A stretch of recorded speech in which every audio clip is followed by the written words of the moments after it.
for cleaner and healthier energy that the world wants. KHNP is growing with the world. A global energy company, Korea Hydro and Nuclear Power.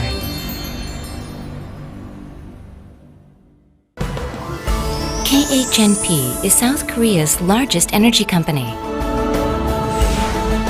From the first to the greatest and the best. The early challenges KHNP took on were the first steps forward to producing better energy and have now become great steps in the history of energy production. KHNP is a total energy company. Korea's largest power generation company produces 1/4 of the domestic electric power with renewable energy, such as nuclear power, hydropower, pumped storage power, solar PV, wind power, and fuel cells.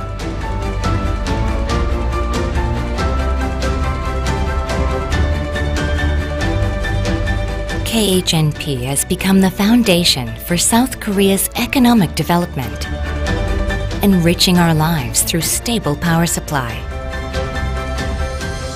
KHNP is a global energy company,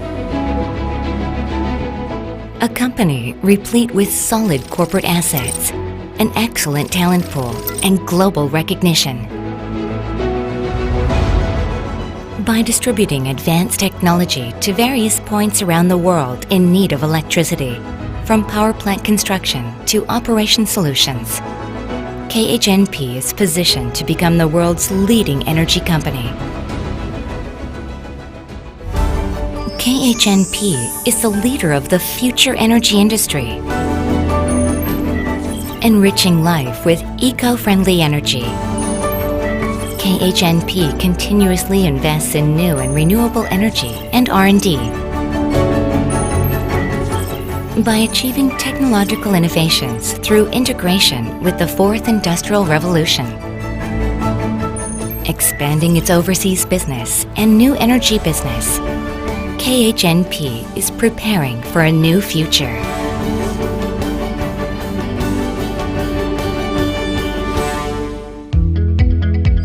KHNP pursues social values. As a leading company in the energy industry, KHNP paves the way for shared growth through collaboration and win-win growth.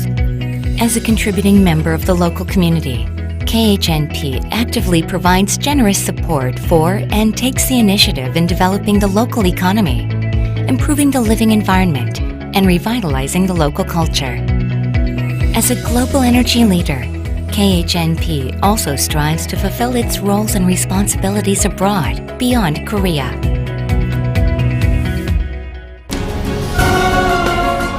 A total energy company that grows bigger through change and innovation.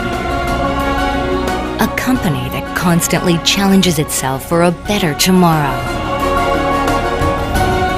KHNP is leading the global energy industry.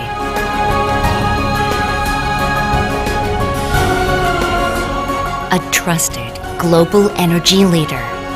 Korea Hydro and Nuclear Power.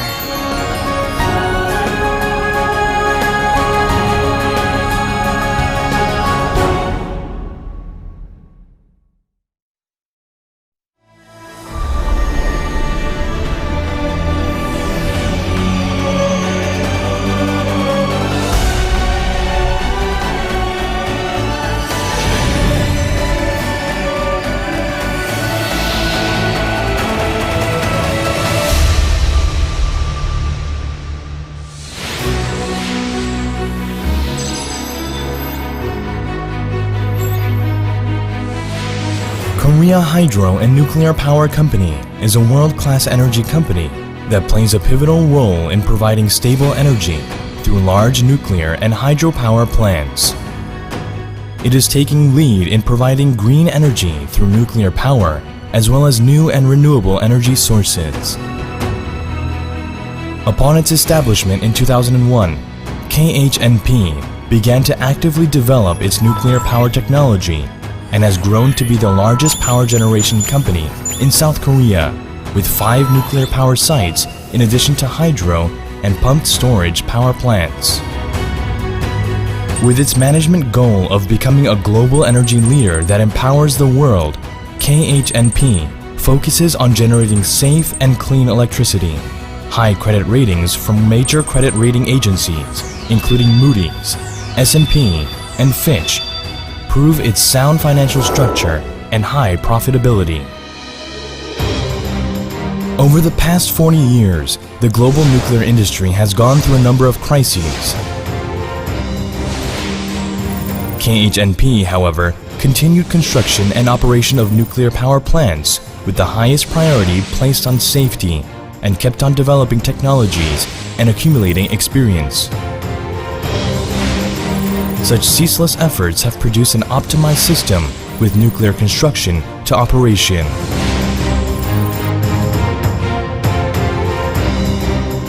Based on such efforts, KHNP consistently receives high scores in the WANO performance indicator and achieved the lowest unplanned capability loss factor among the world's nuclear powerhouses, with high equipment reliability and operational excellence of its nuclear power plants.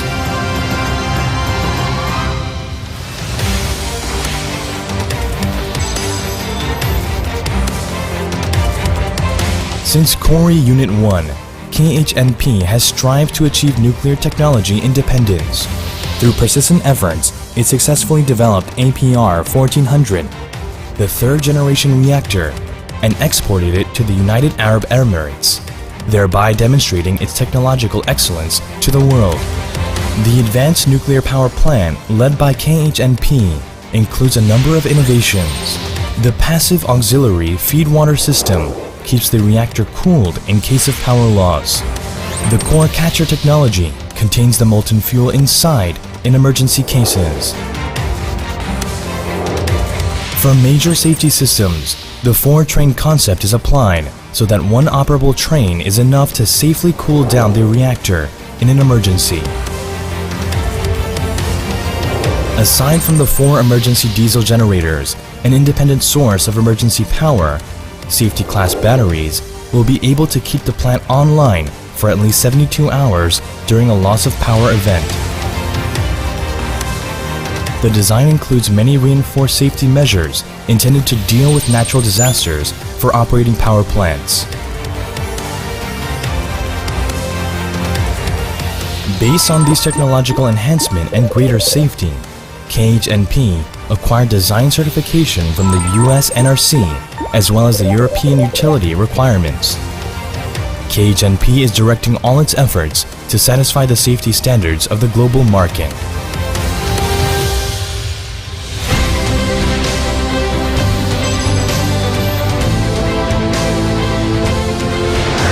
Through its global presence and cooperation with international organizations, KHNP has accumulated a track record of nuclear exports and is collaborating with many countries in Europe,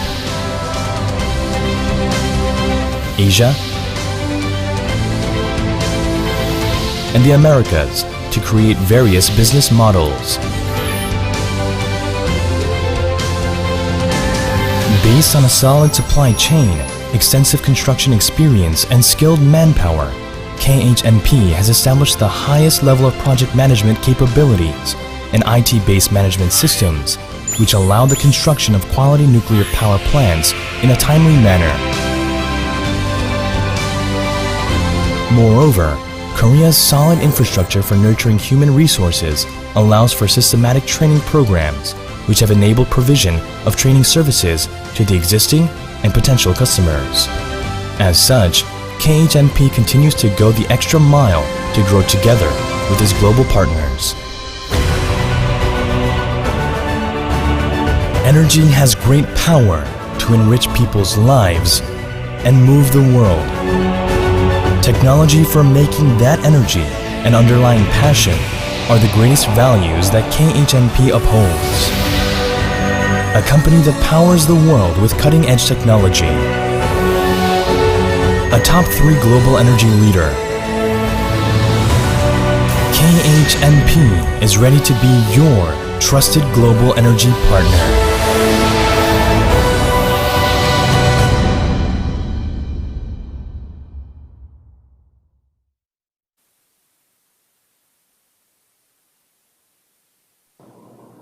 So hello everyone, and what an impressive video KHNP made, and thank KHNP for supporting this conference.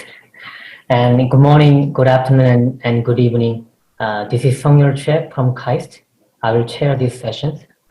And thanks for joining us today through Zoom meetings, on-site and YouTube streaming. And this is the fourth session, virtual session of 2021 NEREC conference on nuclear non-proliferation. And today we have one keynote speech and 3 presentations, followed by discussion sessions. And this session will continuously address North Korean nuclear issues. In the previous session, we had a fruitful discussion about can North Korea have nuclear energy? In this session, we will talk about examining the pathway for a path forward for DPRK denuclearization, which is obviously, I think, the very difficult and long-standing challenge for all of us. But fortunately, we had wonderful speakers and panelists today, which who give us a potential solution. I'm also taking this excellent this session as a learning opportunity from renowned and rising expert in the field. The keynote speaker of this session is Professor Sung-Han Kim. I believe everyone watching this videos knows him. He's a professor of international relations and former dean of the Graduate School of International Study at Korean University, and also director of Ilmin International Relations Institute, also at Korea University. He served as a vice minister at Ministry of Foreign Affairs and Trade, and he was also the chair of World Economic Forum's Global Agenda Council on WMD. Professor Kim will give us a keynote speech for the next 15 minutes. And Professor Kim, you can share your slide, if any, and you can start your presentation whenever you are ready.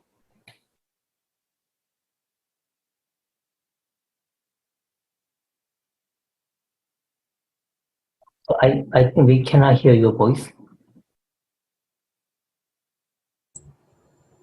Can you hear me? Yes. Okay. Thank you again, Professor Choi, for such a nice introduction about myself. Hello, everyone. I'm very delighted to have this opportunity to speak online to the distinguished speakers and well-informed audience. As you know, the theme of this session is examining the path forward for North Korean denuclearization. Now, at this juncture, the efforts to achieve the denuclearization of North Korea have turned into a kind of a waiting game. U.S. negotiators waited for a long time for North Korean counterparts to return to working level talks. But even if working level talks finally occur, there is no guarantee that diplomatic negotiations will make any kind of a progress, and agreements reached will ensure complete denuclearization. Observers have focused almost entirely on the resumption of talks. They have paid, by the way, much less attention to either the pathways and choices that will accompany successful diplomatic negotiations, or the implications of diplomatic failure by the United States and North Korea to define a pathway toward denuclearization. A decision by North Korea to take the path of denuclearization will produce, I would say, tectonic kind of changes in Northeast Asian security environment. North Korea-China relationship, for example, will face an inevitable realignment if diplomatic normalization between the United States and North Korea accompanies North Korea's denuclearization. China will anticipate the weakening of trilateral ROK, US, Japan security cooperation if North Korean denuclearization took place. Expanded reconciliation and cooperation on the Korean Peninsula resulting from North Korea's denuclearization would ideally contribute to regional economic integration and institutionalization of multilateral security cooperation in Northeast Asia. But in light of the fragility of diplomatic negotiations between the United States and North Korea, the consequences of a breakdown in diplomatic negotiations to denuclearize North Korea also require serious consideration. A breakdown in US-North Korean diplomacy could lead the United States to reinforce so-called extended nuclear deterrence for South Korea and Japan by implementing a coercive containment strategy toward North Korea. Such a strategy might include expanded development of strategic assets, if I may, in and around the Korean Peninsula. United States would also face more urgent calls for nuclear sharing with the South Korea and or Japan. In this light, failed negotiations would increase the possibility that South Korea might pursue its own kind of a nuclear deterrent, or that South Korea and Japan could go nuclear together if the United States fails to dissuade them from doing so. So these kind of developments would likely prompt expressions of concern or opposition from China, let alone North Korea, in my viewpoint. Although the diplomatic pathway to the resolution of the US-North Korea nuclear standoff is desirable, the delayed start of working level negotiations and apparent difficulties in closing the gap between those two sides should lead to a deeper consideration of relative stakes and possible outcomes. North Korea's behavior, if you may agree, over the past 3 years, tells us it will be very hard to come up with a breakthrough on denuclearization. From a Singapore summit up to this point, North Korea has not mentioned negotiating a roadmap for denuclearization, indicating that North Korea is only interested in kind of a self-initiated or partial denuclearization, rather than an agreement on complete denuclearization that is often called a CVID, complete, verifiable, and irreversible dismantlement. Now, many US experts, for example, support the idea of a quote-unquote nuclear freeze as a realistic way of studying a denuclearization process and of making tangible gains. Though a nuclear freeze is a good first step for complete denuclearization, this has been tried unsuccessfully many times over the past 30 years. United States and North Korea should take difficult steps in the first stage rather than front-loading easier steps, not the other way around. North Korea must accept the roadmap and verification measures in conjunction with a nuclear freeze. Instead, President Biden, Chairman Kim, and President Moon appear to prefer the status quo over dramatic changes. The Biden administration would not move proactively until North Korea comes to the negotiating table.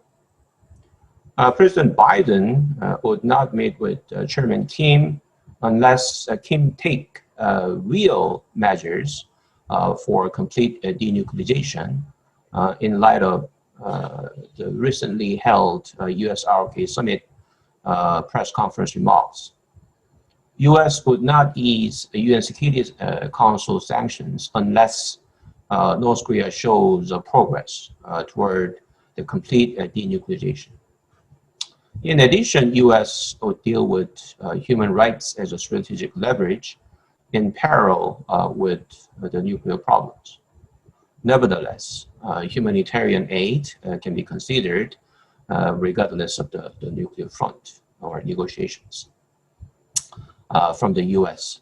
viewpoint, particularly the Biden administration. Moon Jae-in government, on the other hand, gives the top priority to inter-Korean talks for, in my view, domestic political purposes, and as a way of promoting U.S.-North Korean talks. President Moon would explore so-called end-of-war declaration and humanitarian aid to induce North Korea to come to the negotiating table because Panmunjom and Singapore statements include end-of-war declarations and peace regime on the Korean Peninsula. Kim Jong-un appears to be getting closer to Moon's, if I may, patience offensive as a way of making President Biden, quote unquote, jealous about inter-Korean rapprochement, but it remains to be seen whether it will be successful. There is no doubt that Kim wants to trade partial denuclearization measures for sanctions relief as a tangible expression of security guarantee for North Korea. So North Korea is interested in preserving the status quo rather than agreeing on complete denuclearization. Moreover, intensified US-China strategic competition will negatively influence North Korean nuclear negotiations. US-China cooperation has been an essential part of the strategy of inducing North Korea toward denuclearization by ensuring that North Korea feels sufficient pressure to recognize that it faces a strategic choice between what? Economic prosperity and denuclearization. The passage of UN sanctions resolutions would not have been possible without support from China. North Korea will be highly tempted to try to balance between the United States and China to take advantage of Sino-US rising strategic competition. China indeed views North Korea through the lens of US-China strategic competition, which means that North Korean nuclear issue cannot be isolated from other regional strategic issues such as Taiwan and East and South China Sea issues. China will likely keep North Korea as a quote-unquote a strategic buffer against the United States unless the United States makes a concession on these regional strategic issues. Against this backdrop, in conclusion, as you may recall, the Hanoi No-Deal Summit received praise from many security analysts. It avoided the pitfalls that would accompany recognition of North Korea as a nuclear state and inadequate self-initiated North Korean gestures toward denuclearization. But it also revealed the risks of continued diplomatic stalemate and indefinite deferral of the US-North Korean denuclearization agreement. This would ultimately lead to kind of a tacit acceptance of the reality of nuclear-capable North Korea without formal affirmation of North Korea's nuclear status. High-level summitry among the leaders of the United States, South Korea, and North Korea has served as an invaluable tool for clarifying the overall political and security situation on the Korean Peninsula, but it has not generated prospects for agreement or close the gap on denuclearization between the United States and North Korea. Instead, hopes for a denuclearization and peace deal generated by the Singapore summit have not yet been realized. Kim Jong-un's so-called charm or kind of initiative has worked to relieve pressure on North Korea, but exposed his motives sufficiently to warrant serious consideration of a coercive containment strategy as a necessary next step in the absence of satisfactory progress in U.S.-North Korean denuclearization negotiation. So continued pressure on the United States to demonstrate the credibility of extended deterrence commitments to defend South Korea and Japan from a nuclear North Korea will emerge as a direct consequence of continued diplomatic stalemate and diplomatic failure. Over time, U.S. extended deterrence commitments will come under even greater pressure, especially if North Korea employs nuclear brinkmanship to promote alliance decoupling between the United States and South Korea and United States and Japan, respectively.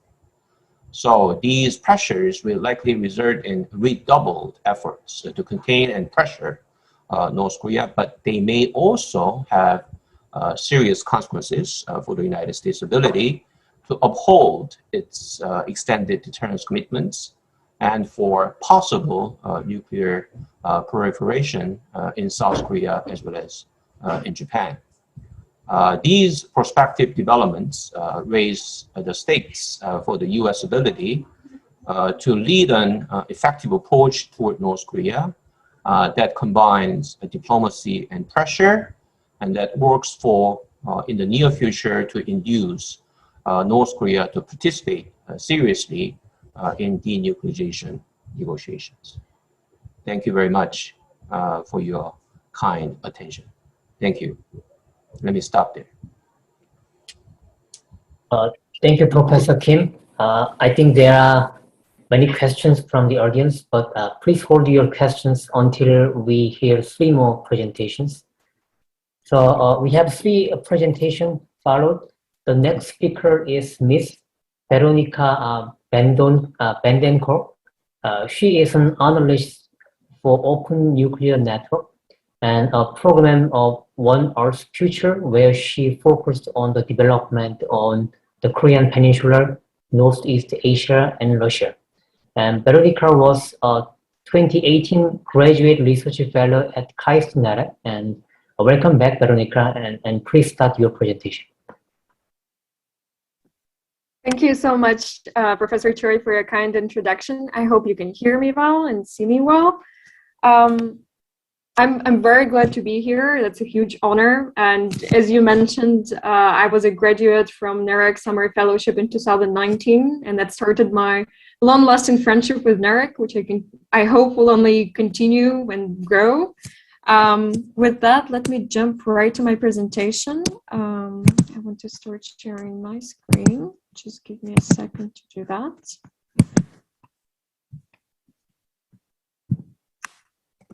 Okay, that should be working now. Just one more second. So the topic of today's session is examining the path for DPRK denuclearization, and which was already noted by Professor Choi and Professor Kim. It's a very challenging issue, and that has a long record of failures. Luckily enough, my colleagues at ONN and I have recently been working on a very interesting project, which, as confirmed by several experts, is of direct interest for the DPRK officials. Our project focuses on exploring lessons that could be drawn from the framework of negotiations on the Joint Comprehensive Plan of Action, JCPOA, or the so-called Iran deal, for potential application to the Korean Peninsula. I should note at the outset that what I will be presenting today are the preliminary results of our research, which is still ongoing. The principal focus of our project has been on aspects related to conflict mediation and trust building during the early stages of the negotiations, rather than the substance of or implementation of the JCPOA. We have been conducting multiple in-depth interviews with many of the officials involved in the negotiations or with experts which have the extensive knowledge on the matter. Before I will dive any further, I want to acknowledge how different the Iran and the DPRK cases are, and how the text of the JCPOA agreement explicitly states that the deal should not serve as the precedent for any other states. However, being mindful of all the principal differences, our team still believes that there are some similarities between the two and some lessons that could be learned about the framework and approach to negotiations that could be applied to the situation on the peninsula. Building on the information that we've compiled during our research, we have divided the lessons that could be learned into several categories. Lessons to be learned about context, actors, format, process of negotiation, and challenges. For each of the categories, we've then formulated specific takeaways that you'll see on my further slides. So let's dive deeper into each of the categories. So let's start with the context. Political will at the highest level is essential for progress. In the context of Iran, we had two presidents committed to working out a deal and empower the lead negotiators to come to the negotiation table, being empowered by their capital to lead the negotiation to a fruitful conclusion. For President Obama, the Iran deal was a key foreign policy priority, and he was able to use his presidential power to push the deal through using his executive orders. Where there is will, there is a way. Unfortunately, in the case of the DPRK, the administration of President Biden has been very cautious so far, and we need to come up with ways to overcome that caution. Perhaps as important as the political will are political windows of opportunity. In the case of the Iran deal, the parties were able to act upon a rare constellation of stars. Obama's commitment, election of President Rouhani in Iran, who was Iran's former chief nuclear negotiator. For both of the presidents, the issue felt very personal. Both sides realized that continuation of the crisis would only lead to further deterioration of the situation. Therefore, the sense of urgency to resolve the crisis was a very big driver to success. That's what we call, or some scholars also call, ripeness of the conflict, when the time and conditions are right to move the crisis towards its resolution. The concept is based on the notion that when the parties find themselves locked in a conflict from which they cannot escalate to victory, and this deadlock is painful to both of them, they seek an alternative policy or a way out. Domestic politics also play a significant role in the JCPOA case, and it will play in the DPRK case. Obama's administration faced significant domestic opposition, including in the Congress. It had the opposition of Republicans and even from several very prominent Democrats, and that planted seeds of discontent, which Trump later was able to capitalize on and withdrew from the deal. Given views in the US about the DPRK, especially those on the Hill, similar resistance is certain to be met in the case of North Korea and any eventual deal. The US is currently in the age of hyper-partisanship when the country has a very divided political system. Such conditions are not helping to create a conducive environment for reaching any big agreement with the DPRK, if the domestic issues are not addressed. In democratic regimes, public opinion also matters a lot. In the case of the Iran deal, the White House employed Ben Rhodes, the Deputy National Security Advisor for Strategic Communications and Speechwriting, for public signaling aimed at overcoming domestic resistance. It would be helpful if a similar effort could be made in preparation for any deal with the DPRK. Apart from domestic signaling, signaling to the counterparts is also very important. In the case of Iran, President Obama made several public efforts to engage the president of Iran to the point of extending to President Rouhani congratulations upon his election. In that regard, something similar to Stephen Begin's speech in Stanford in January 2019 could be helpful in signaling to the DPRK, especially given the scarcity of details about the Biden administration's policy with respect to the Korean Peninsula. Ideally, the signaling should go through both public and private tracks. Public signaling would also help to convince domestic audiences of the necessity of negotiations and would add credibility to promises of the counterpart if those are made, so-called, in front of the whole international community. But moving on to actors, in the context of the JCPOA, it was very important for the P5+1 to act as a single unity and ensure that all the parties are pushing in the same direction, having a unity of purpose in mind. The ability to set aside unilateral interests and bilateral issues among the allies are crucial for keeping the negotiating momentum. There were not 6 countries separately negotiating with Iran, but allies with a united position and Iran. Such unity would also be important in the Korean Peninsula talks, where individual agendas of regional players should be secondary to the joint goal of all the parties. In the JCPOA case, the EU played a very important coordinating and mediating role. Is there a role for the EU in the Korean context?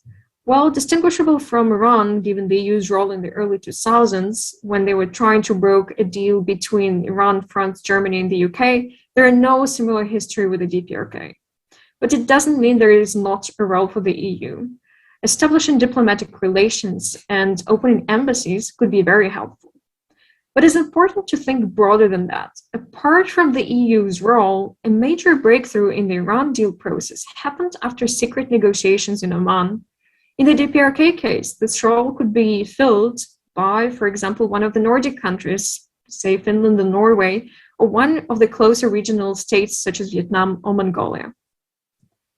Personal relationship between the negotiators can be very powerful, respectful, knowledgeable, empowered. However, there are distinct differences between Iran in the DPRK case in this regard.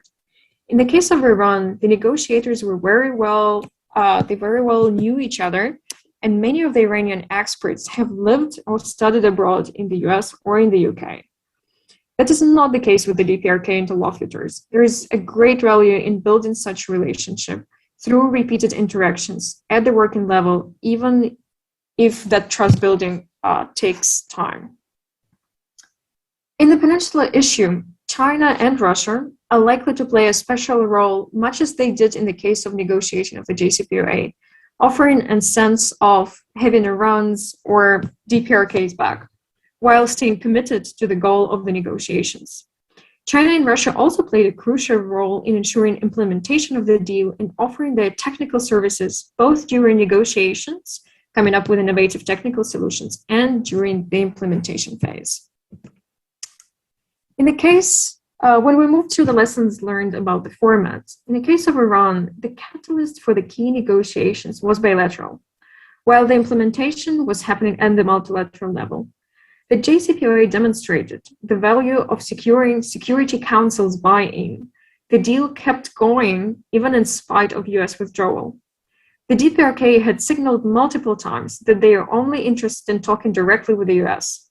However, as they saw the US withdrawing from the JCPOA, the lessons they might be drawing now from it is that the multilateral format was very helpful in terms of preserving the deal. Therefore, they might be much more open now to pursue negotiations in a multilateral format, but with a distinct bilateral track within it. With the bilateral or multilateral, government participation needs to include the political, technical, and legal levels. Hanoi demonstrated the danger of foregoing working level talks, leaving the outcome hostage to individual positions and personalities. There's also a role for Track 1.5 at all levels. JCPOA had multiple Track 1.5 consultations. You can think of the examples of the ones organized by Suzanne DiMaggio or Ali Valles, which we call signal and deniable levels. The same will hopefully be possible when the DPRK, once the pandemic is under control and North Korea can travel again, we could do those 1.5 tracks with them as well. In terms of process, establishing unity of purpose in the multilateral setting was critical in the case of Iran. Staying focused on the core issue was also essential to the eventual success of the JCPOA negotiations. The parties were able to compartmentalize the core issues from all other issues. In the JCPOA, the focus was on Iran's nuclear program, not ballistic missiles or human rights. Perhaps for the DPRK, the focus will need to be both on nuclear and ballistic missile issues rather than human rights. In addition, in the case of the DPRK, too early engagement on the multilateral level could make achieving agreement more difficult as each player tables its own priorities. The first major breakthrough in the negotiations of the JCPOA came as a result of a bilateral talks between Iran and the US in Amman that I already mentioned. Those were low-key, direct talks that allowed the parties to clarify expectations, intentions, red lines, and reach an interim understanding, the joint plan of action, which laid the groundwork for successful multilateral negotiations. So having those preliminary talks for talks, where parties could discuss the scope, format, and setting of the future negotiations, is an important groundwork, which, if done in advance, would make main negotiations much smoother. Additionally, having technical experts in the room where the main negotiations are happening is also very instrumental. As some of the JCPOA negotiators recall, when chief negotiators were discussing political issues and would come to a deadlock on a technical matter, technical experts from all sides were right there to offer a possible solution. That ensured a less interrupted negotiation process. Technical experts were also having a separate parallel track of their talks where they were able to clarify all the differences in knowledge or understanding technicalities of the deal.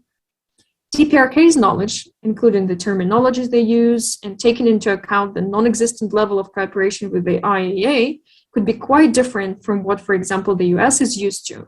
That's why a separate technical track would be even more so important in the negotiations with the DPRK. And the last area is about challenges. There are significant risks associated with assuming that only one party might not comply with the provisions of the agreement. As evidenced by the JCPOA case, there is a need to raise the cost of withdrawing for all the parties to the agreement. The JCPOA also was unable to address broader issues that plagued its full implementation. The long arm of US banking system and private enterprises fearful of investment led Iran think that US didn't fulfill their obligations on removing sanctions. Iran has been expressing its grievances that the deal did not envision any verification mechanism for checking on how other parties are complying with their obligations. So for any future deal with the DPRK, we might think of ways on how all parties could be checked on demonstrating their compliance to give enough assurances to the DPRK. And my last point that I want to make here is about avoiding maximalist positions. Maximalist positions do not result in sustainable agreements, as evidenced by the Hanoi debacle, for example. It is important to come to the negotiating table with a realistic position and be ready to compromise.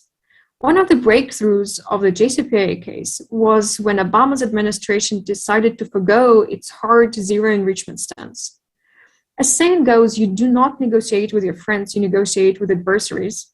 You come to the table with the recognition that there is a mutual distrust and great skepticism that an agreement could be reached. But even if you are distrustful of your adversary, you have to approach negotiations in a respectful manner.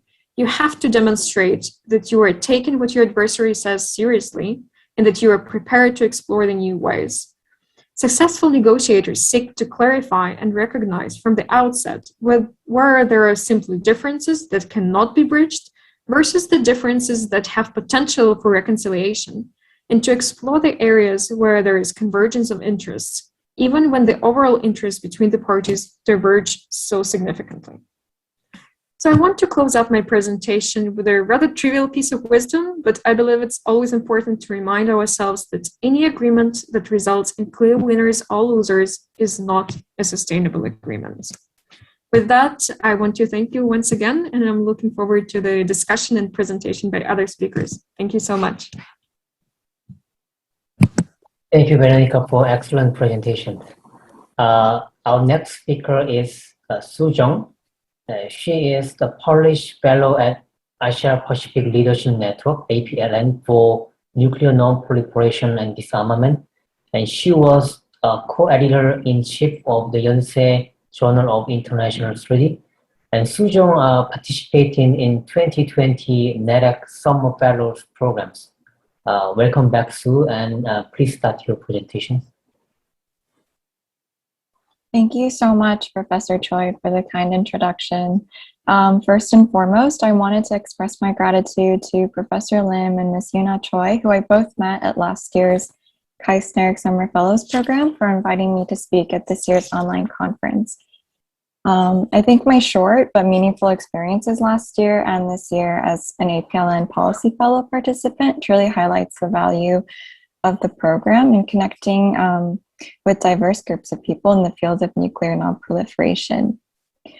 I wanted to start off by saying that it's been more than 3 years now since the Singapore summit, when then President Donald Trump claimed that there is no longer a nuclear threat from North Korea and that total denuclearization is already starting to take place. These claims of breakthroughs were premature, as there are growing concerns regarding lack of progress toward denuclearization, and as North Korea's arsenal of nuclear weapons and its stockpile of nuclear fuel has risen steadily since the Bush administration and roughly doubled in the past 4 years. I was asked to speak on examining the paths forward for DPRK denuclearization, and with the aforementioned in mind, I did this by looking at President Joe Biden's North Korea policy, what it entails, what progress has been made in the past 6 months since his inauguration, and the challenges that lay ahead. So the Biden administration's North Korea policy is a calibrated and practical approach. And given that past administrations were unable to achieve denuclearization in a single comprehensive deal, the policy moves away from a grand bargain, which North Korea rejected at the 2019 Trump-Kim summit in Hanoi, and from Obama's administration's strategic patience approach that refused serious diplomatic engagement until North Korea changed its nuclear provocations and behavior. It's rather reciprocal, proportional, and phased, as President Biden has stressed both the importance of denuclearization diplomacy with North Korea and firm assurances of denuclearization prospects that are needed before agreeing to meet with Chairman Kim Jong-un. The goal is framed as complete denuclearization of the Korean Peninsula and not denuclearization of North Korea, or complete, verifiable, and irreversible dismantlement. This framing might be more practical for the Biden administration, as it might struggle to achieve denuclearization on the Korean Peninsula. The approach will also build on the Singapore Agreement and other previous agreements, which is positive in the sense that the Singapore Agreement included the goals of new US-North Korea relations and a peace regime. The administration, however, does not see the approach as likely to forestall provocations from the North. This perspective, though, that North Korean provocations are fait accompli and not something that can be potentially preempted, is quite disappointing. We should be trying to prevent an unnecessary, unproductive, and risky provocation cycle. As President Moon Jae-in's presidential term is near its end, South Korea would like to see the U.S. conduct bilateral talks with North Korea to make achievements in inter-Korea relations. While the political stakes are clear, history also shows that the easiest way to get North Korea to the table is through bilateral talks with the U.S.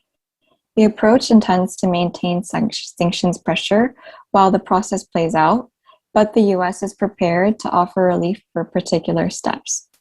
While reality may be that maintaining some sanctions pressure is unavoidable, sanctions relief still remains one of North Korea's top priorities, so offering sanctions relief must be a part of the equation. A calibrated practical approach is also not a new approach.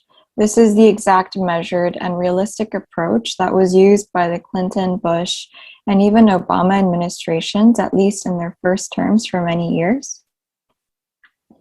There were no new details shared at the summit about the U.S. policy toward North Korea, but on paper at the press conference from May, it appeared that the two sides reached a general consensus on North Korea policy that focuses on using practical diplomacy to engage with North Korea, reaffirming the Singapore Statement, Panmunjom Declaration, and other past inter-Korean and U.S. DPRK agreements as the basis for future diplomacy, and enforcing on existing UN Security Council resolutions.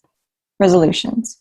However, it's hard to tell whether there's a real consensus on how aggressively and proactively the US should engage with North Korea and how much latitude South Korea has to pursue inter-Korean cooperation. The North has responded to this policy by insulating itself and its relationships with the outside world and demonstrated that North Korea's nuclear capabilities will be increased if the current situation continues. There has been some new input, with North and South Korea reopening communication hotlines after a tense 14 months, which may signal a thaw in inter-Korean relations after the collapse of Kim Jong-un's diplomacy with former President Trump. Korea's National Intelligence Service has reported that this was based on a request by Kim Jong-un, which can be assessed as the North displaying its intention to take corresponding measures regarding inter-Korean relations if South Korea and the US suspend their joint military drills. While South Korea and the US suspended military drills in both 2018 and 2019 and 2020 for COVID concerns, for the latter, not much progress has been made.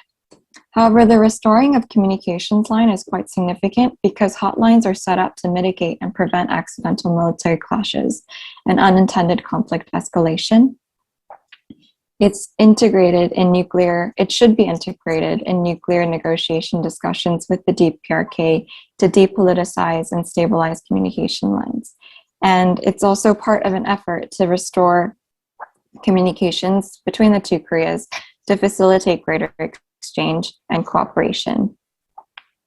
Although the Biden administration has responded quite positively to restored communication lines by stating that it supports diplomacy and dialogue to achieve denuclearization and peace on the Korean Peninsula, challenges lay ahead. Some of the main challenges begin with the fact that the Biden policy has the potential for some success, but track record has proven that it may be moderate success with several flaws. The first challenge is that it maintains the framing of North Korea solely as a threat that needs to be deterred and contained, rather than as a mutual partner that needs to be respected and heard. From North Korea's view, this means that the US is maintaining its hostile policy. And viewing North Korea solely as a threat leads to a cautious approach that is unwilling to be bold and take risks. The second challenge is with the Biden approach, as it tends to focus aggressively on what the US wants, such as denuclearization, human rights, and having North Korea take the first step. It must also examine what the DPRK wants, and this begins with carefully reviewing the history of DPRK's nuclear program and why and how it began. The third challenge is that both the Biden administration and North Korea being cautious and risk-averse means both sides have to posture to maximize leverage before even getting back to the negotiating table. This often means that a crisis is required to precipitate talk.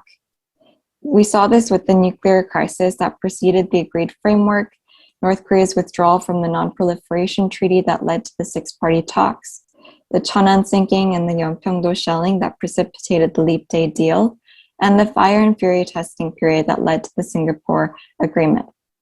Perhaps it would be more productive to skip the crises and raising tensions with the provocation talks and delve into talks.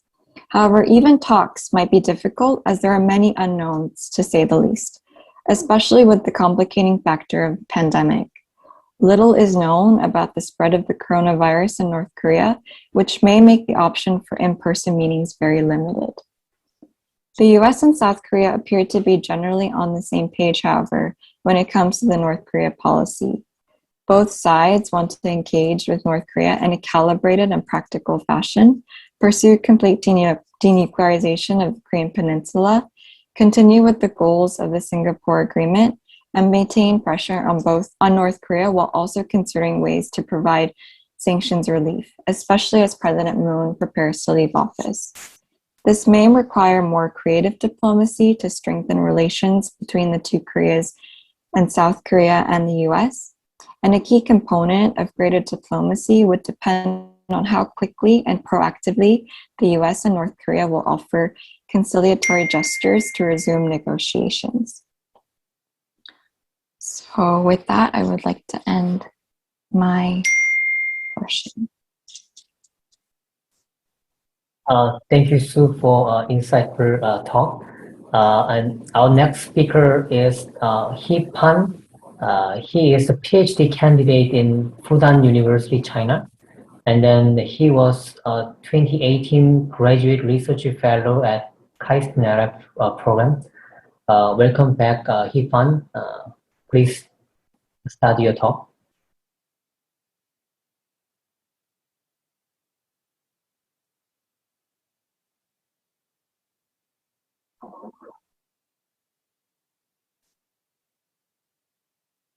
I think your microphone is not. Okay. Thank you, Professor. I hope you can hear me and see my slides. It's a great honor for me to come back as Professor Chow have said. I'm a 2018 alumni, and 2018 is like a long time ago, because we're in this pandemic thing. Well, I will start with my name. For information, it reads like a he fan, but it's actually sounds like a her fan in Chinese. So, well, that name indicates that I am a feminist, I guess. Like her fan, right? Okay, so today I will share my opinion on the China-US relationship after the pandemic and how can North Korea influence. And it's a great topic. I mean, the China and the United States right now are having a more and more intensive, like a strategic competition. That's something, that can really go to somewhere that we don't like. So after the Biden administration, a lot different from Trump administration, we have like two different talks. I don't know if any one of you have know these things. Like we have two strategic talks. One is in Anchorage in the United States, and another is in Tianjin. Recently just happened. So in this talks, from the news conference, we had a very direct and frank and constructive talk. So maybe they have a huge fight, but at least after 4 years, United States and China, the top leaders, they are beginning to contact with each other. And that's a huge thing. Because, in the Trump presidency, these two sides, and the world has seen that the competition between the United States and China would go wild. Because, maybe people still remember that during the Trump presidency, people are talking about the new Cold War. Like that's a popular topic. People are talking about new Cold War between these two. And, the two sides, they advocated, some of the people both in China and the United States, they advocated this kind of concept of new Cold War, because in the United States, people believe China is just a small size, the Soviet Union. So they advocated the concept of Cold War because United States won last one. So they use this word it's very encouraging. So maybe, it's against another communism country as China, so they can win again. So they call it a new Cold War. And in China, people like this concept as well. It's weird because a lot of people, China is still a developing country. We are not a world power at all. We're at most a regional power. So when people are talking about a Cold War, actually a lot of people in China, they think they are promoted to be like a direct competitor with the United States, which we believe is as the country in the world. So but I don't think it's a very good future or prospect for all humanity, because we still remember that in the Cold War, in the real Cold War, Soviet Union and the United States, the whole world, people are living in fear of a total destruction. Humanity is just one button away from a total destruction. And how can we just go back to another, like two great nuclear powers, and they hate each other, and they are, probably are going to a war. That's just crazy. And we are here because of cooperation right now, right? And South Korea has just become the developed country. Congratulations on that. It's great achievement. And China too. We started in the 1950s, in the 1940s in China and North Korea and South Korea.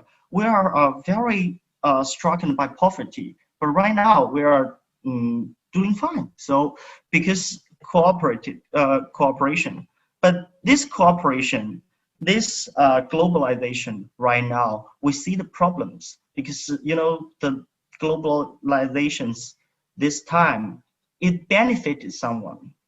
Someone benefited more from it. Some people benefited less from it, and there are victims of these globalizations. So that's the problem. Let's figure it out. But instead of figuring that out, United States is trying to go to another path, which is I think it's easier to creating an enemy. Morally accusation of China on a lot of things. Maybe you have. I don't know if you are interested, but it's a huge thing in China.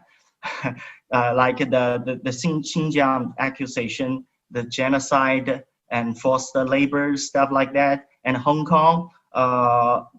In China, we call well maybe many people in the South Korea would see them as I don't know, protesters pursuing democracy, but in China we call them riots, and President Trump called them riots. So and the origin of the COVID-19 right now, there's like a phase 2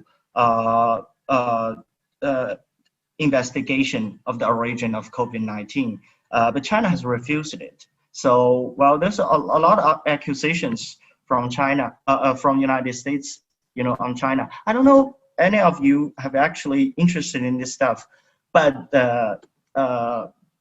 in China, we are actually for a very long time under, a lot of public opinion pressures. But what I want to say is that, have you heard the story from China's side? Any of you from China's side say, what we think about it? But here today, I'm not going to tell you the story of China's side because probably you don't care.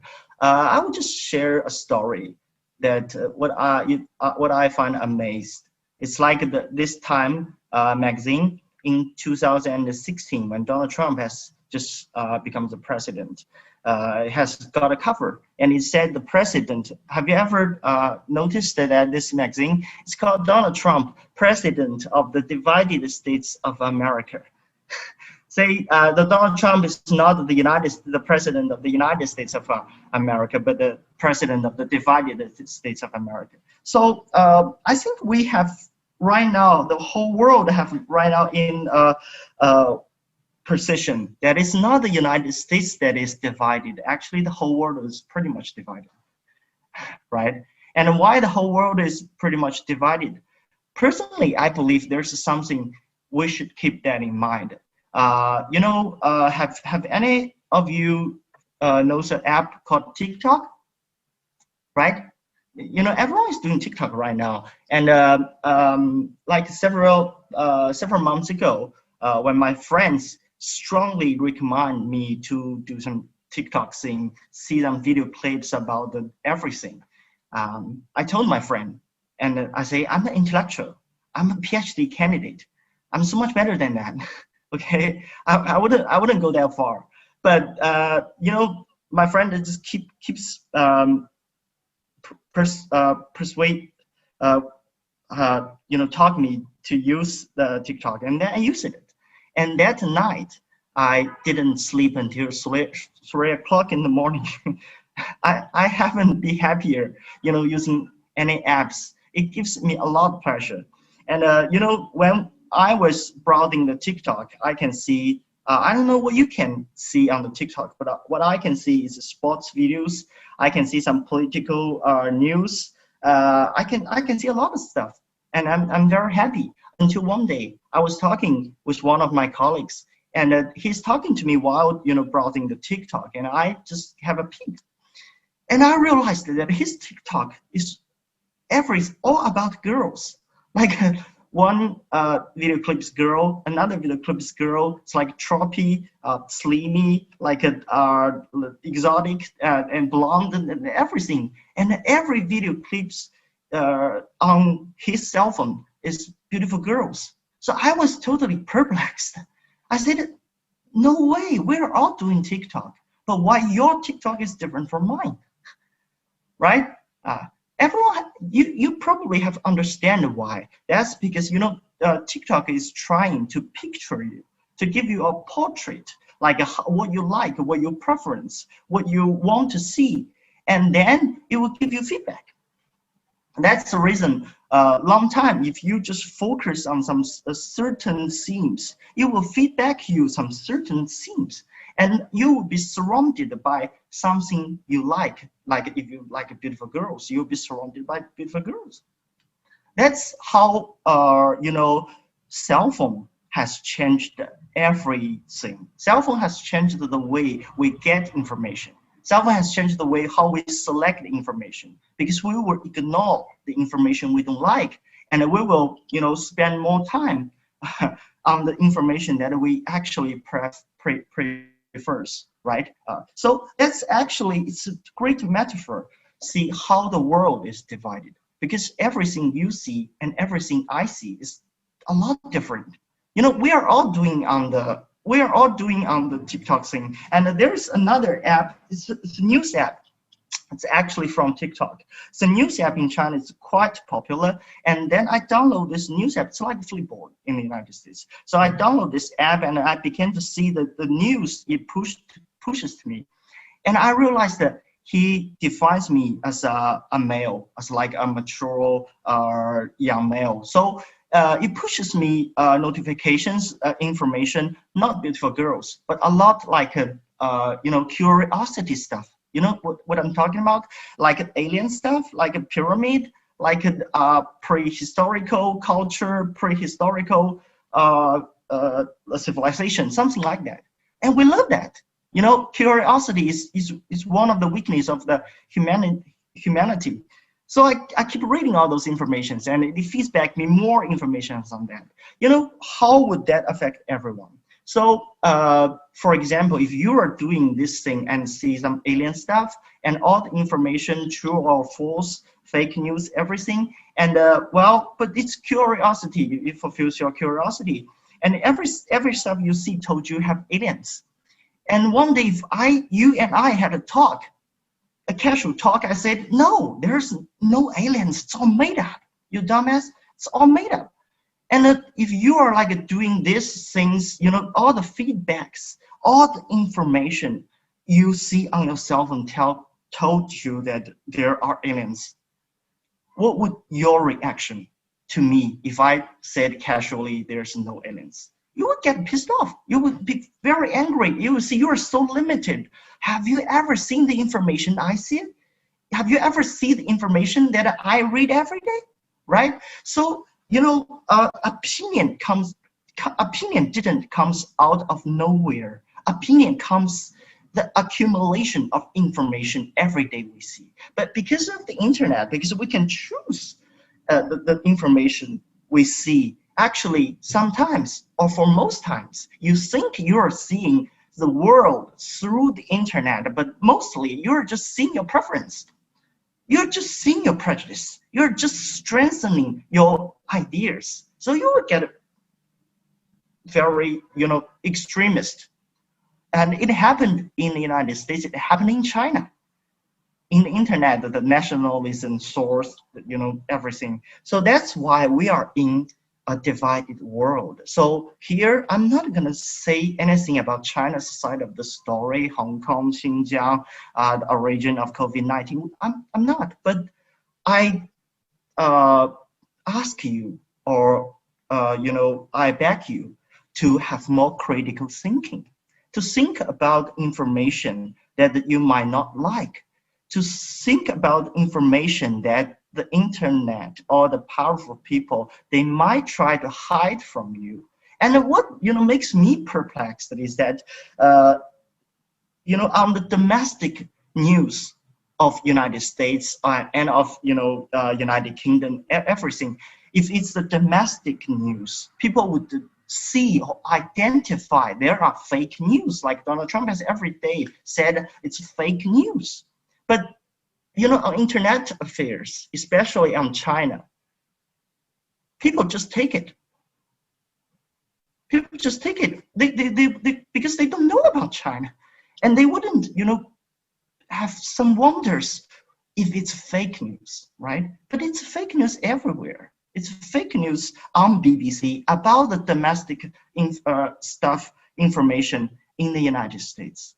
So it's very, you know, understandable, reasonable for them to lie about China because they lie, you know, on domestic stuff. Okay, so here's a part of my it's not peninsula stuff, but it's very important for us to understand, because if you try to create an enemy, you get an enemy, and it's an enemy with nuclear weapons, and it's two great nuclear powers, and they try to fight each other. This is crazy for all humanity. What if they just press the button and we all just blow off, right? So that's crazy. Okay, so enough of Donald Trump. So we see President Biden. You know, according to President Biden, I think a lot of people would say United States is back. Personally, I believe United States is back as well, because they began to do some right things. They began to do something that is not so impulsive, but more reasonable, like the executive order, mask order stuff. You know, people in Korea may understand, right? But people in the United States, they think it's a violation of freedom, right? But we try to keep a balance here. But what we should keep in mind is that Donald Trump is not far away. You know, I think he still has got 4 more years to go, right? And if you see the information right now, the commissioner, Donald Trump's commission has raised the fund of more than, if I don't remember the number wrong, it's $82 million or something. Besides, he's pretty rich. So we're still seeing what would happen, like in 2024. Would the Donald Trump come back? Would an irrational, what we think, irrational world leader come back? That's for everyone. But what I want to focus here is Donald Trump's DPRK policy. Firstly, I will give my conclusion. My conclusion is that Donald Trump, it's a great thing, it's great stuff, right? And we know it's a very good start for United States and DPRK to talk directly. But I don't think Donald Trump has thought it through, like in the very beginning. So it's more like a very good publicity. It has sensational effect. It has got a lot of attention. Personally, I will call the summit attention diplomacy, but it's not a meet with plans. So Donald Trump didn't think it through. It's not a summit with plans. What we can see here is that they started to talk, but without any operational working plan. And basically, because there is a very deep concern of, you know, mutual distrust between these two. Right? So Donald Trump, from my perspective, you may not agree, is that he did not do anything but conceding from Americans' former stand.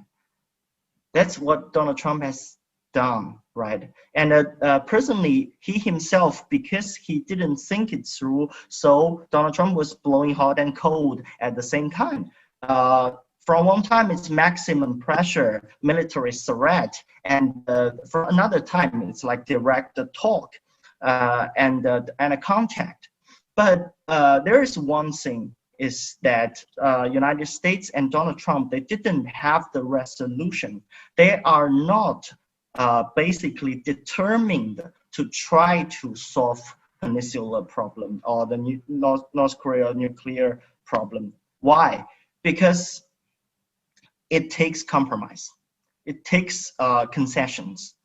And here, then I will go to my last slides. why DPRK would influence, especially during the circumstance of China-US overall strategic competition. Because if you think about it, there are only, you don't have to agree with me, but personally, I believe there are only 3 ways to finally solve the nuclear problems of North Korea and the peninsula. There are only 3 ways. One way is the nuclear umbrella or nuclear security promise from China, and North Korea DPRK would have a total,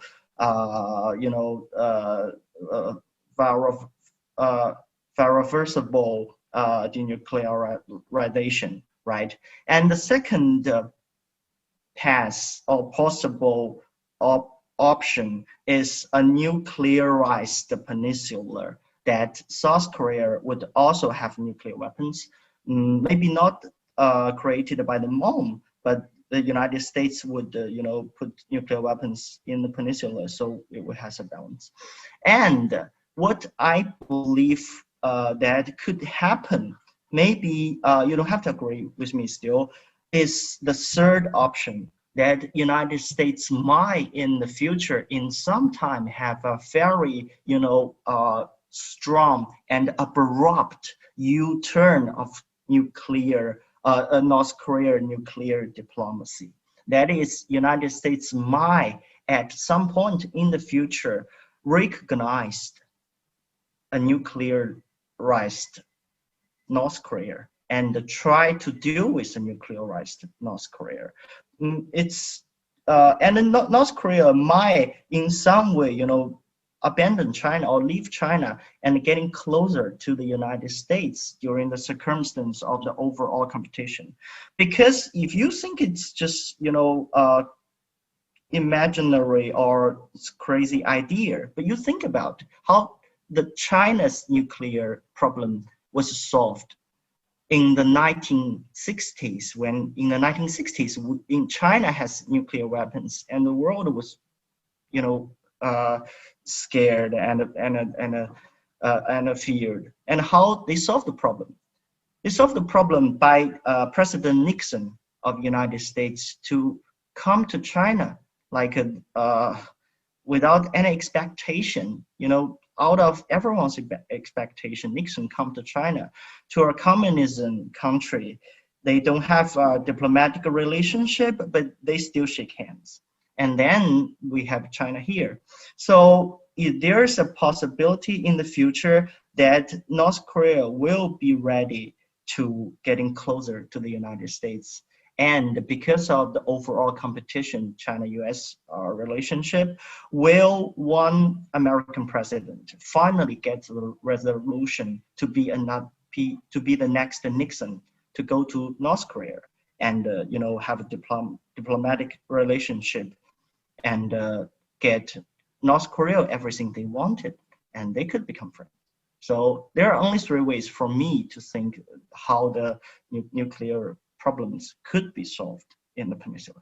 Okay, so that's everything. Thanks for the time.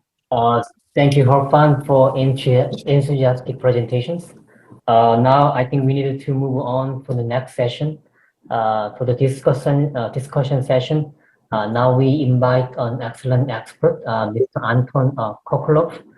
Anton was actually introduced in session 1 as a speaker, and then he's a director of the Center for Energy and Security Study and member of advisory board under the Russian Federation Security Council. Anton, now the floor is yours. Thank you, Mr. Chairman. It's a pleasure to speak again, and I would like to start with thanks to the organizers, and particularly to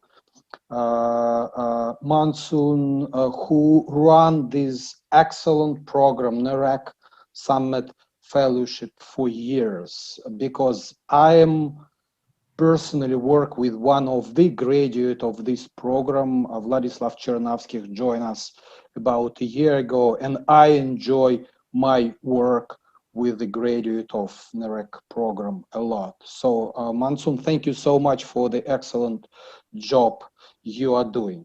Having said that, I should start my presentation with a comment that I strongly disagree with the title of this session. And I'm glad that despite of the fact that the organizers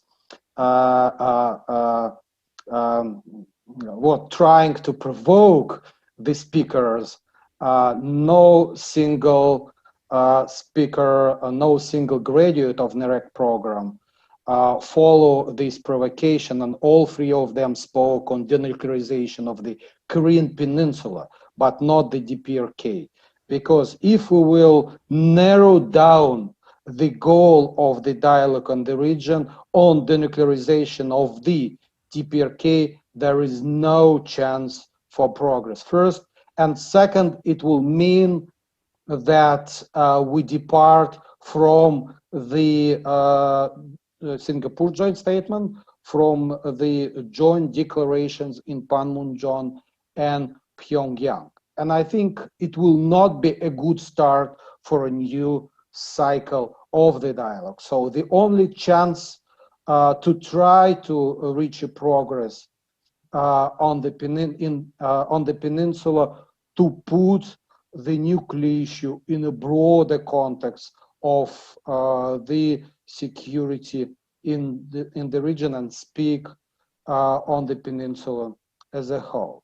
Mansoon invited me to say a few words about a report which was published 3 weeks ago. This is a joint report titled DPRK Strategic Capabilities and Security on the Korean Peninsula, Looking Ahead. This is a joint Russian-US study which was produced with coordination from our Center for Energy Security Studies, which is based in Moscow, and International Institute for Strategic Studies, which is based in London.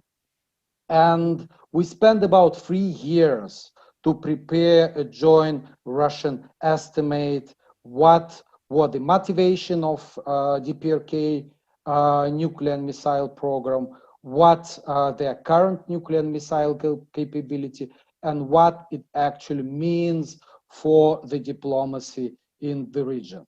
I will try to be brief, and I encourage all of you who are interested in the topic just to Google it, and it is available online at the SNS website as well as IISS website. I would probably share just a few major conclusions, which I believe is important to keep in mind when you read the report. First, what were the DPRK motivations? Of course, the division of the Korean Peninsula and DPRK perception of the US nuclear threat. We should not forget that North Koreans were threatened to use nuclear weapons against them during the Korean War, and for decades, the nuclear weapon were deployed in the region. Second, it's loss of full confidence in unreserved support from the Soviet Union and China in the event of military crisis. And probably it happens in 1970s. Third, we should not forget that ROK nuclear non-proliferation record is far from being perfect. And in 1970s, Seoul had a nuclear weapons development program. And even after that, there were some experiments which went beyond the civilian application, but I would not focus on that. And also there are some experts who believe that facilitation of potential Korean unification could be one of the motivations for the DPRK nuclear ambitions. But the main priority today for DPRK nuclear developments are strengthening deterrence capability against the United States. And again, this is quite important because if we think about the future dialogue, future negotiations in the region, I do believe that the only chance to progress is to use multinational approach, but as part of this multinational approach, Pyongyang and Washington should play a key role. Next, on development, history of development of DPRK nuclear infrastructure. It's quite an interesting fact, and it is one of the conclusions of our report, that the key DPRK nuclear facilities for production of weapons-grade materials were built indigenously, but mostly using the technologies of West European origin. And we should also recognize that DPRK North Koreans are very good in procurement. We could not like it because it helped North Koreans to improve their nuclear capability and missile capability, but actually they are quite effective in procurement what they need. Sometimes, and we do have this information in the report, they were able, for example, to get the same component from a UK company through two different procurement routes. So again, they are good in procurement, and unfortunately, sanctions were not able to prevent them from going nuclear. And today, they are largely self-sufficient. They may face some bottlenecks if they try to increase their capacity. But in general, this is a matter of time for them and matter of money. I would not spend too much time on this slide. This is about declared and detected nuclear tests, but for those who are interested, I encourage again to find this table and related section in the report, because it explains in details what was behind each of the North Korean nuclear tests, what were probably the goals and what we believe were achieved. We also estimated the plutonium and HEU production in DPRK, and again, we believe that altogether they produce up to 50 kilos of plutonium. There is no reliable information how many uranium enrichment facilities they have, so it's quite difficult to estimate how much HEU they were able to produce. An error in those calculations is most likely quite significant, but still we provided an estimate, and we believe that they could have up to 810 kilos, not have, but produced 810 kilos of HEU as a result of their program by September of the last year, by September 2020. What are those materials, plutonium and HEU, means for nuclear warhead production? I estimate that as of September 2020,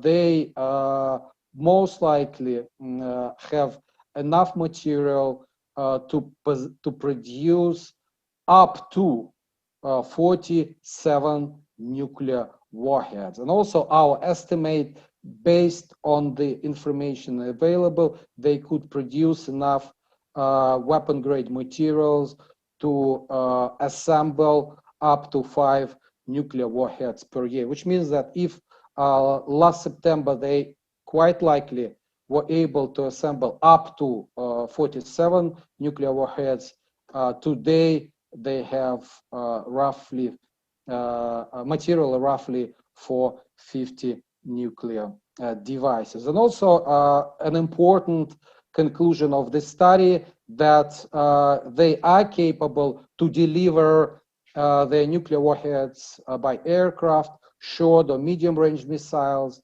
but it will take a few years for them and a few additional tests to have confidence that they can deliver their warheads with intercontinental ballistic missiles. I will go to the next few slides. What does it mean for the dialogue in the region? First, I think this is a natural conclusion that sanctions pressure did not prevent North Koreans from building a nuclear arsenal.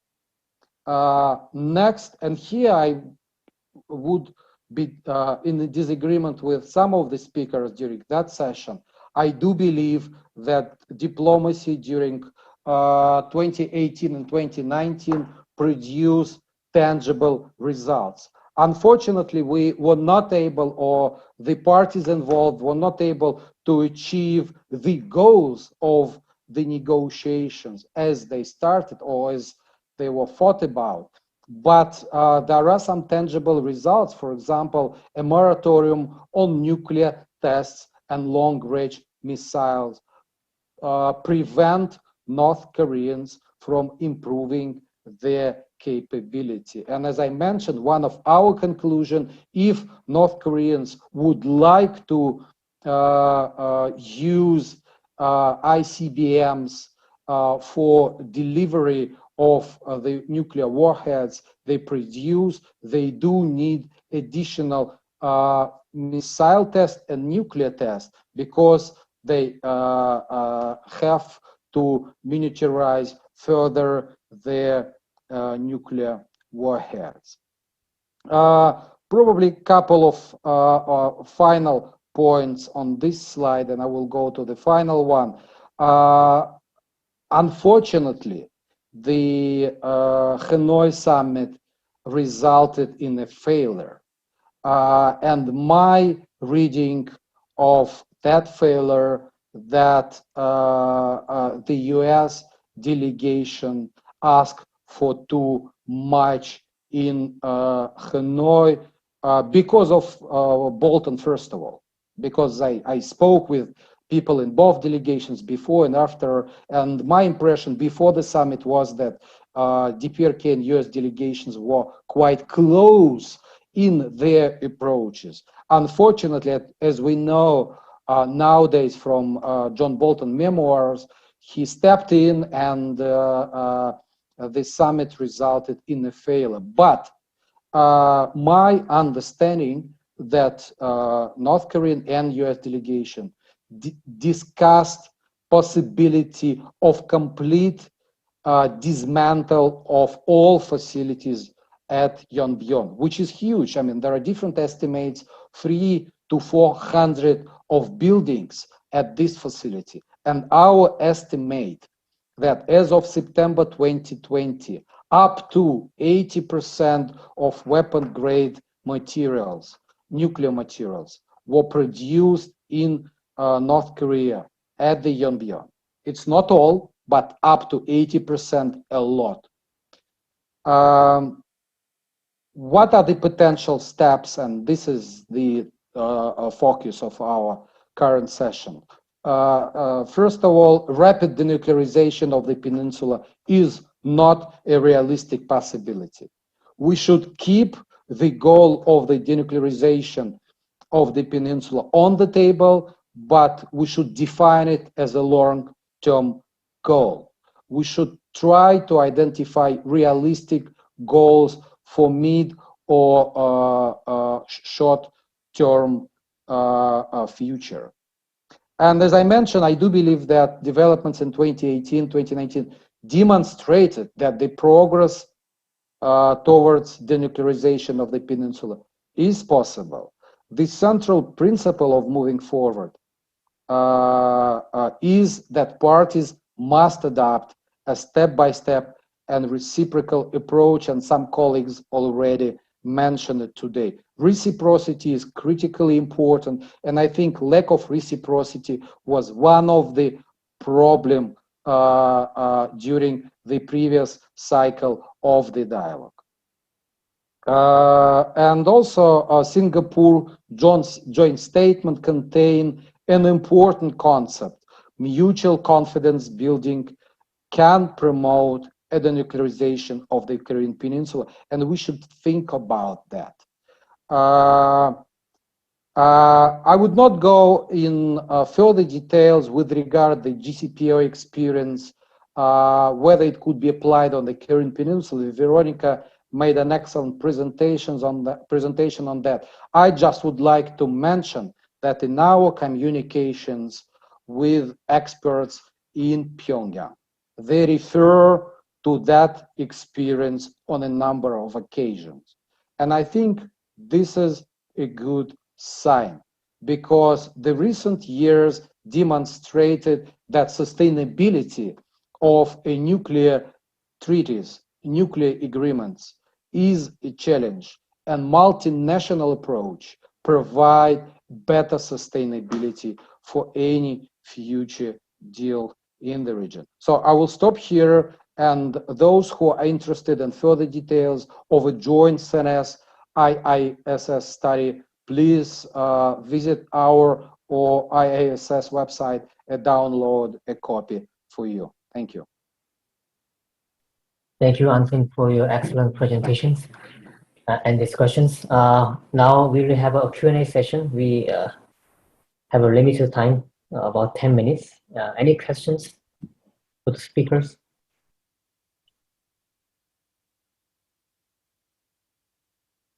You can leave your questions in chatting, or you can turn on your microphone and then speak.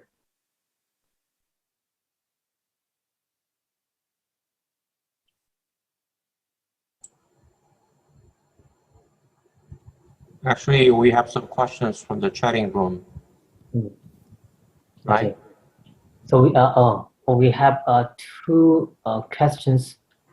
So I think that those questions for Horfan, right? Hmm? So I think Yeah, Horfan. And then both questions are, I think, quite connected about the Chinese perspective, where we can find such information, and also can you share about Chinese perspectives on North Korean issues? That I think that's the question. I didn't see the questions on the chatting board. Is there? Oh, only you can see, Professor? So I'm, if I read for you, I'm actually really curious about the story from China's side.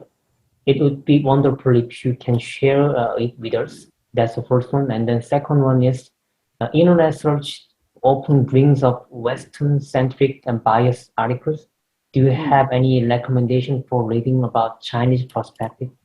Okay. That's the two questions. That's a great question. I get the second one. What's the first one? China's opinion on North Korea, or position on North Korea? Basically. Yeah, I think so. Yeah. Right. Okay. I will start with the second one. So you know, it's a world that internet is controlled. In China, we believe, you don't have to agree with me. In China, we believe it's controlled by the government, right? Everyone agree on that. But you know, in the Western world, we still believe that information, you know, information is precious. Information is always a treasure. So it will be controlled by someone. It will not totally open, or the audience, or, you know, every, you know, common people would not have a full access to information. That's what I believe. So information still is controlled by someone powerful. It could be the capital, it could be rich people, it could be powerful people, it could be someone in the government. But still, we should have this, you know, suspicion of the information we get is not the whole picture. That's what we should keep in mind. And personally, what I believe is that, you know, opinion, for me, opinion is like a child. It has a dad and a mom. The dad is facts that can be verified, constantly verified facts That's the dad. And the mom is strong logic. So basically, if you won't have an opinion, you should have the dad and mom. You should have facts that can constantly verified from different sources, and you should heard everyone's opinion, and you would fully admit that that's the facts. You know what I'm talking about. So that's the reason. But for China, that's it's weird stuff, I have to say, because people would have a very natural close to the one who speak their own languages. But in China, not everyone, not every intellectuals speak very good English. So that's the reason why people would take advantage of it, because they don't have this kind of bridge. So that's the reason why I really appreciated this occasion. What KAIST have done, what South Korea has done, because you have made it happen for someone from China who speaks English, has a global horizon, knows something about the world, knows something about China, and we can talk. That's a great thing. So if people just don't talk to each other, and if you only see personally, I believe that in South Korea, you would have a lot, jokes about Chinese people, right? Like how not very good things about China. And the things we in China have a lot, jokes about people in South Korea as well. And it happens, in Russia, it happens in the United States. People don't talk to each other. If we don't talk, we don't communicate, we just strengthen our prejudice. And the reason or the result for this, this connection would be a fight, would be a war, because we don't talk to each other, we don't understand, we don't know each other, right? So that's the reason. For your question, I don't have a very good solution to that, but I think we should have more communication, especially on the intellectual level. And China's position and on North Korea, it will be really ambiguous. That's something, we are deeply concerned that one day North Korea would be China in the 1960s, and out of a sudden, China and North Korea relationship pretty much like Soviet Union-China relationship in the 1960s. We were like brothers, but then we had the problems. And the thing is, China's assistance to North Korea, the effect is decreasing. And also the sanctions United States, South Korea put on North Korea, the sanctions, the effects are decreasing. We should see this tendency. So for me, if the effects decreased to some point, we need a great change. Okay, that's everything. Okay, thank you, Hofan. I think we have one more question on chatting. It goes to Anton. Anton, can you see the questions? Yeah, I do see. Yeah, let me say, sure. Anton, I think your comment was fascinating, but I have one question about the assessment of Yongbyon nuclear facilities. You pointed out it is about 80% of North Korea's whole nuclear capability in light of the number of buildings in Yongbyon nuclear complex. You said 300 to 400, the buildings in the nuclear complex, but the number of buildings is not important. Actually, if you read only 5 megawatt nuclear reactor is barely working at the moment. And there are some HEU, highly enrichment uranium facilities are located over there that had been shown to Dr. Hecker in early 2000. But if you believe it was all North Korea had, North Korea would not have shown it to Dr. Hecker. My point is there must be some other places other than Yongbyon nuclear facilities. I believe they are much stronger, they are much powerful, mostly HEU-related facilities. That is one of the reasons why Hanoi Summit ended up with kind of a no deal, because the U.S. side, the finger pointed at other potential kind of sites than the Yongbyon nuclear facilities. So, in other words, United States didn't count very much about Yongbyon, while North Korean chairman, the Kim Jong-un said it was really the meaningful site. What are the criteria for you saying 80% of the North Korean nuclear capability? That is my question. I think we are run out of time, so I will be very brief. So we do have a detailed explanation in the report, but I would like to emphasize, we do not say 80%, we say up to 80%. And this is a big difference because, I mean, there are so many uncertainties, including in our estimate. We don't know exactly what they have. This is point number one. And again, all details are in the report. And again, this is how the report looks. You can easily download it in the internet. And second, there is no disagreement between us whether North Koreans have or have not uranium enrichment facilities outside of Yongbyon. We do believe, and this is also in our report, that it is most likely that they do have uranium enrichment facilities outside of Yongbyon. The only question we have, and this is another uncertainty, how many facilities they have and what the capacity of those facilities are. I will stop here as we already run out of time. And again, my email is available, and if there is any further interest to discuss it, I would be pleased to arrange a Zoom call outside of NEREC conference at a later point. Thank you. I think we have probably the last questions about JCPOA. I think it's good from offline fellow. So even if there is a political will from both sides to engage in negotiations, sometimes I believe there are constraints to pursue negotiation because of political landscape. And more, I think the question goes to Veronica, I guess. All right, thank you so much, Professor Choi. I just had a question, so it asks about the political constraints. Yes, and I think, well, I was trying to make it clear in my presentation that political will alone is not enough to reach the deal.